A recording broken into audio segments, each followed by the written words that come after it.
Hello বন্ধুরা, তো এখানে চার জন্য দুধ বসিয়ে দিয়েছি। তো সন্ধ্যা হলে একটু চা না খেলে হয় না, কার কার এরকম হয় নিশ্চয়ই বলবেন।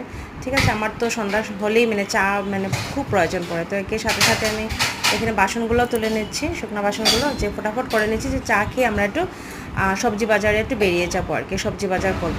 তো এখানে আমরা নিজের চাটা এনজয় করে নিয়েছি, চাটা খেয়ে আমরা বেরিয়ে পড়েছি সবজি বাজার করতে আর কি। তো আমার বেশ ভালো লাগে সবজি বাজার করতে, কার কার ভালো লাগে আপনারা নিশ্চয়ই বলবেন।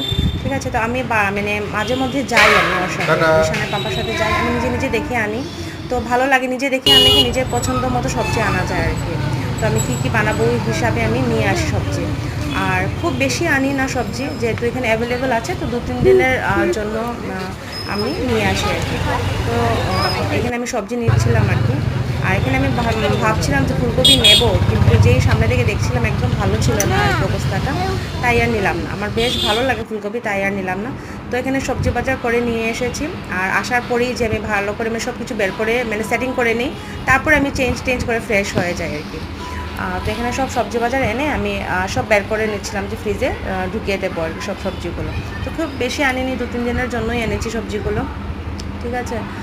আর তো কার কার সবজি বাজার করতে ভালো লাগে আপনারা বলবেন, আমার তো বেশ ভালো লাগে সবজি বাজার করতে।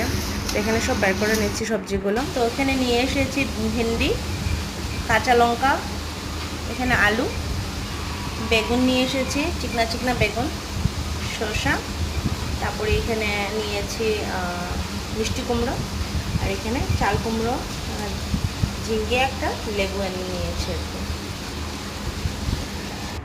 তো এখানে কাঁচা লঙ্কা যেগুলো এনেছিলাম, এগুলার যে ডেটাগুলো এগুলো ছাড়িয়ে আমি কাঁচের বোতলে ভরিয়ে রেখে দিই। আমি সবসময় আনার সাথে সাথেই আমি এগুলো ছাড়িয়ে আমি কাঁচের বোতলে রেখে দিই। আর কাঁচের বোতলে না আপনারা যদি ফ্রিজে রেখে দেন, তো বহুত দিন পর্যন্ত থাকে, নষ্ট হয় না কাঁচা লঙ্কাগুলো।